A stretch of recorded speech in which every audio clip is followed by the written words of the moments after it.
Bhaktinagar police સ્ટેશનમાં 29/12/2025ના રોજ એક ગુનો દાખલ કરવામાં આવેલો. ફરિયાદીએ 308(2) તેમજ પોક્સો કલમ 8(12) મુજબનો ગુનો દાખલ કરવામાં આવ્યો છે, જેમાં ફરિયાદી એ પોતાના ઘરમાં લગ્ન પેટીના રૂપિયા જે 7,70,000 રાખેલા હતા તે ફરિયાદીની જે માઇનોર છોકરી છે એને આ કામના સામાવાળા છે ગુનાના કામે ઋત્વિક એને જે બાગમાં લઈ ગયેલો અને એના ફોટા પાડેલા જે ફોટા વાયરલ કરી દેવાની ધમકી આપી અને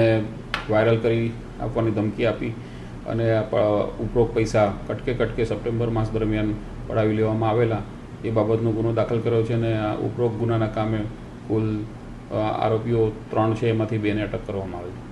ધમકી એવી છે કે જે બાગમાં આ કામના ઋત્વિક છે જે સામેવાળો છે એ લઈ ગયેલો અને એના શારીરિક અડપલા કરેલા અને ત્યારબાદ તેનો ફોટો પાડેલો અને ફોટો એકબીજા સાથેનો ફોટો હોય જેથી સમાજમાં લાજ જવાની બીકે છોકરીએ ડરના કારણે ઉપરોક્ત 7,70,000 રૂપિયા કટકે આપી દીધેલા, જે ફોટો વાયરલ કરવાની ધમકી આપેલી જેના બાબતે આપવામાં આવેલી.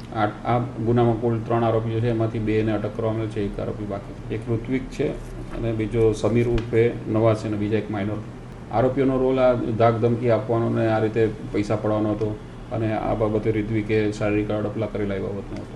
મૂક બધી દીકરી છે આ કામના સામેવાળો છે ઋત્વિક, એનો બીજો એક મિત્ર છે નવાઝ, સમીર ઉર્ફે નવાઝ, એની ગર્લફ્રેન્ડ છે એની સાથે સંબંધમાં હતી ને એ બંને બેનપણી હતા એટલે એ રીતે ઓળખાણ થયેલી.